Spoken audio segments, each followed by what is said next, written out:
About this same period of time when these breakthroughs were taking place, we were scouring, my staff and myself were scouring the libraries in the Phoenix area trying to find if anything like this had ever happened on the globe before, and if so, what we could learn from it. We ran across a book written by an individual, an educator in the United States here by the name of Dr. Verl McBride. Dr. McBride taught at a small college in Missouri.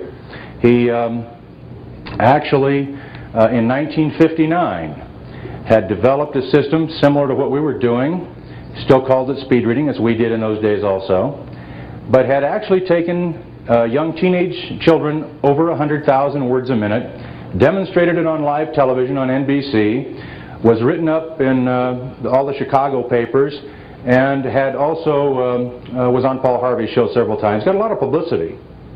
And being an educator, he tried to take it to the educational community, which is where it really belongs, in schools.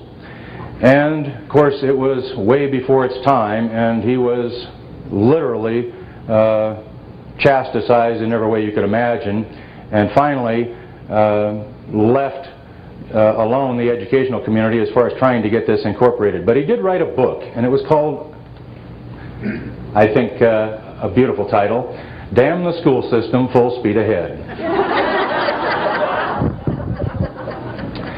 We found this book in the Arizona State University Library. And there aren't too many copies out there, but in that book, Dr. McBride mentioned a man by the name of Georgy Lozanov, a Bulgarian scientist who developed what we call in this country super learning, which by the way isn't anything like what Lozanov deals with in Eastern Europe. And also a man by the name of Dr. Herbert Otto. Dr. Otto, for years, he's now deceased, died in 1980, but Dr. Otto for years ran the Foundation for the Advancement of Human Potential in La Jolla, California.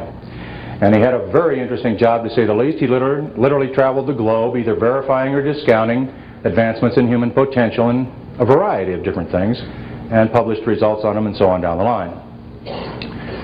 Well, I contacted Dr. Otto by phone and told him of what was taking place in Phoenix, what we had seen happening, what was going on. And his initial remark to me was, "Oh my God, you found it." Now, I didn't really realize what that meant at that time. As a matter of fact, my question back to him was, "What have I found?" And he said, "Well, you found one of the most powerful forces on the face of the earth. I would rival it to any hydrogen bomb. And the reason I say that to you is that if this is used on a mass basis, it can literally change societies almost overnight." He also told me that it was every bit as powerful a tool negatively as it was positively. And he wanted to know a little bit more about me, the person that had been entrusted with this particular breakthrough, and my background and so on. And after, one of the first questions he asked me was, "Are you a psychologist?" And I said, "No," and his answer to that was, "Thank God." He then wanted to know if I was in a financial position to, after we had talked for a while, if I was in a financial position to fund the research involved with this myself and protect it completely so that it could not be out here into the wrong hands, if you will.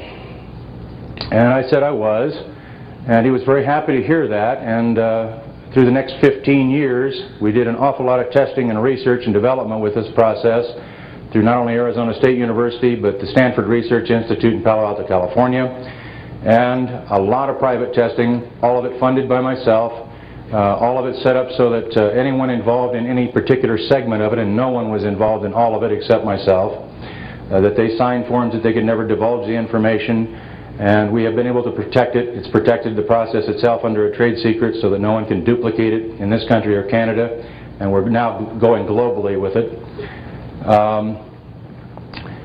This process is, we have found so many things over the last few years. To date, over 350 different applications for the use of the part of the brain we tapped into in 1975. It's part of that, literally 90% of the brain that's unexplored territory. We have enormous abilities lying within it. And it's almost as if it acts as a conduit to universal knowledge, whatever's out there and available, it's just there.